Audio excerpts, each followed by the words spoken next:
So, you want to repair or replace your shift knob and or shifter assembly and or shifter base bushings and or shifter cables. We've come to the right place.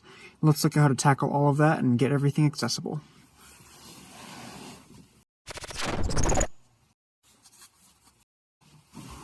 I don't know why I got back out, everything's right in here. Now, removing the center console and shifter assembly is not actually that difficult, and it can be done with just a few simple hand tools. In case it's not obvious already, this only applies to the 6-speed, the manual transmission version of the CRZ. What I'm about to show here is not applicable to an automatic or CVT CRZ. Let's start by removing the shift knob, which is incredibly important if you're planning to replace the shift knob. Now, we're going to pull down on our shift boot here and snap it off of this locking ring. This is a jam nut, and it's usually quite tight from the factory to prevent the knob from spinning out of alignment. You can use a wrench on the flats here underneath this lip to loosen that away from the shift knob and make it easier to unscrew. With the shift knob out of the way, this neck can also be unscrewed and removed. Next up, we're going to remove the plastic trim around the shifter boot here.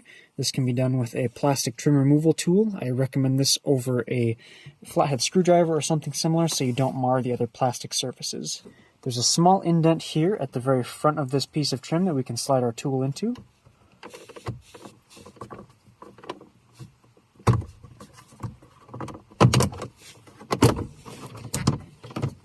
And the whole trim and boot assembly will come off. If you're planning to replace the boot itself, it's quite trivial.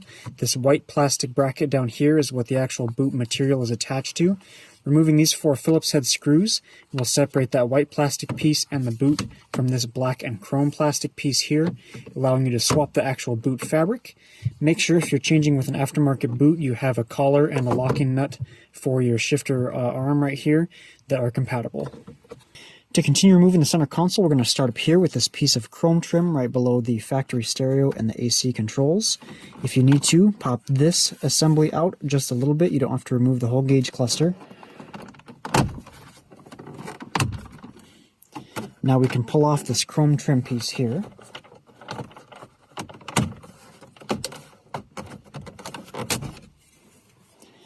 These are all held in with simple plastic clips that just require some force to pop out of the way.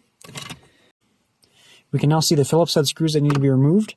There's one right here angling toward the glove box and another one that's not visible here but easily accessible angling toward the steering wheel.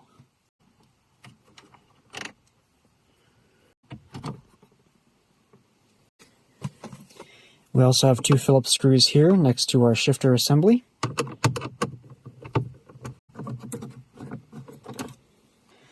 Next up, we use our trim removal tool again to take out this black plastic piece right here.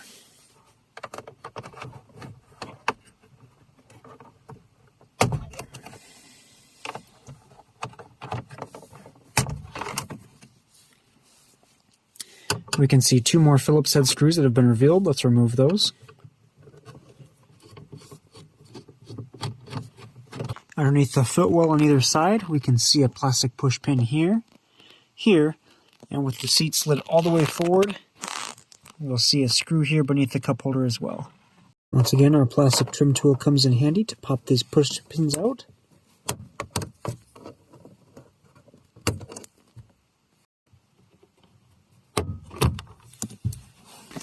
With the side pieces out of the way, we can see 2 small screws here facing inward toward the console.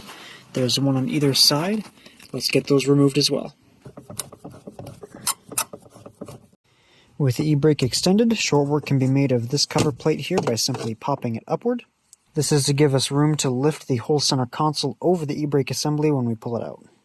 Finally, with all the trim pieces, screws, and side clips removed, our console is completely free to be lifted up from the back and removed. The shifter is mounted in place with these 4 12mm bolts you see here with the blue markings on them.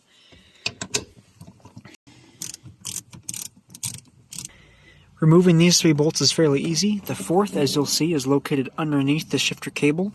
So now, whether you're looking to replace the shifter, cables, or just the bushings, let's take a look at how to disconnect the shifter cables from the arm. For the cable located next to the driver's seat, we're going to bend up and remove this cotter pin.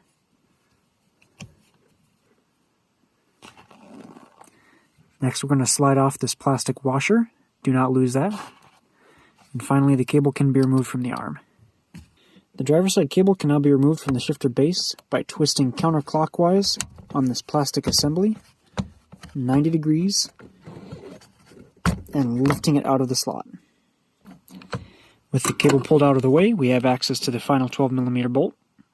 With the fourth bolt out of the way, the entire shifter assembly is free to be removed.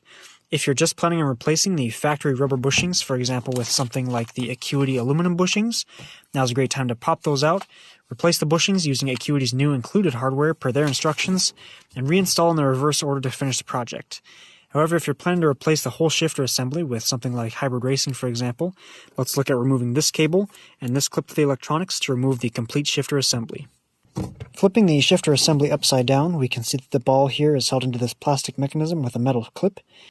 Bending both sides of the metal spring away will let us push the spring forward and remove the plastic from the ball joint. This C-clip holding in our cable can be pried up using a flathead screwdriver.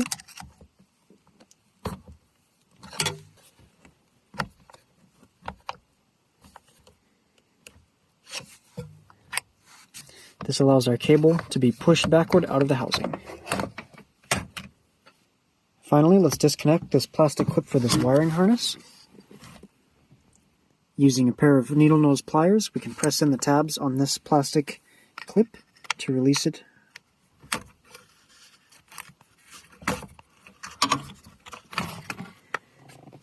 Now our shifter assembly removal is complete. If you're replacing with a short shifter assembly, just follow the steps shown in reverse or use the included manufacturer's directions to reinstall the shifter and the center console.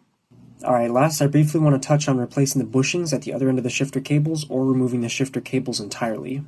Now, since my vehicle came equipped with this Scrummy cold air intake, I don't have a factory airbox to show you the removal steps for that. However, if you're replacing the bushings with something like hybrid racing, they have great documentation on how to access the shifter cables from above. Let's take a quick look at some of the steps once the airbox is removed.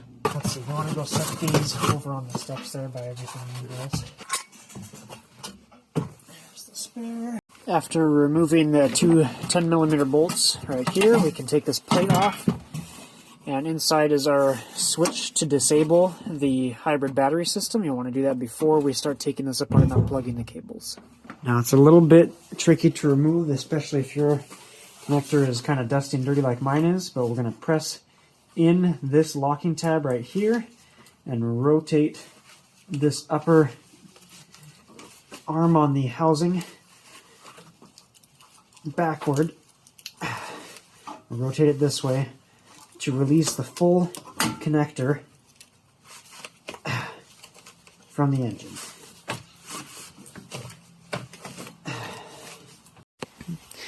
Now you can see with that IMA cabling removed, we have a lot better access to the shift cables and linkages, so we can take those out too. Now we've got these cotter pins here that we can remove.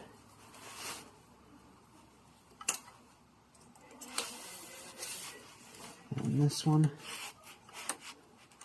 right underneath our clutch line there. Take those out. And our end links can pop off the shift selectors. With the ends of the cables disconnected, we're going to pull these clips out so the cables can be released from the transmission bracket.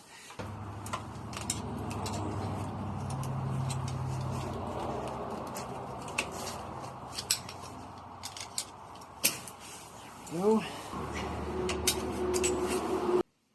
With the cables disconnected from the transmission, if you're simply replacing these end bushings with something else, follow the manufacturer's included instructions for removing and replacing the OEM bushings before reinstalling on the transmission. Now, the final step once you have the transmission cables disconnected from the transmission and the shifter is this bracket underneath the vehicle. It's mounted sort of up and behind the exhaust, so it can be tricky to get to. However, if you're able to loosen and wiggle some parts, just removing these two nuts will allow the bracket to come off, and the transmission cable grommet here will simply pop out of the chassis. Now we can pull our transmission cables the rest of the way out of the vehicle. If you're replacing these cables with something aftermarket and not OEM, such as hybrid racing, this bracket will need to be removed and reused, as well as this gasket, because the new cables will not come with them.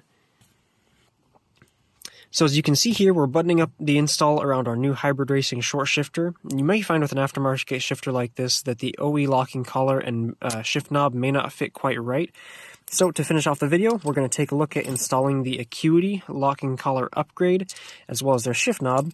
And so let's take a look at removing the OEM collar and locking ring from the boot here to finish up the install.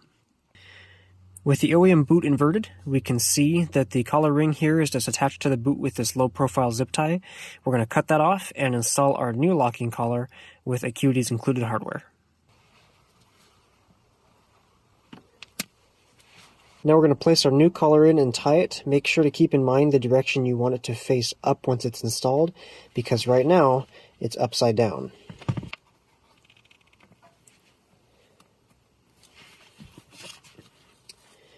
With our boot installed on the new collar, let's trim off the excess and re-invert it.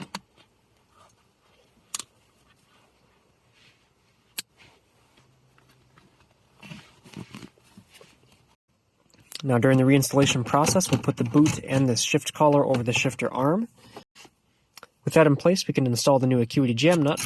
They do include two different sizes of this, again based on which direction your collar is going to be facing, so make sure you use the right one. Once your shift knob is installed at the desired height and the correct rotation, again use a wrench on the flats of the jam nut here to back it out and tighten it against the shift knob to prevent it from spinning. Finally, we'll snap our locking collar up into position, and we're all set. Now I'm going to finish reassembling my console later, but now you know the basic steps to disassemble and reassemble your center console as well as the shifter and cable assembly. I hope this information was helpful for you. If you want to see more DIY repair videos like this in the future, or are interested in following along on the case swap we're currently doing in this car, make sure you subscribe so you don't miss the next video. And thank you for watching.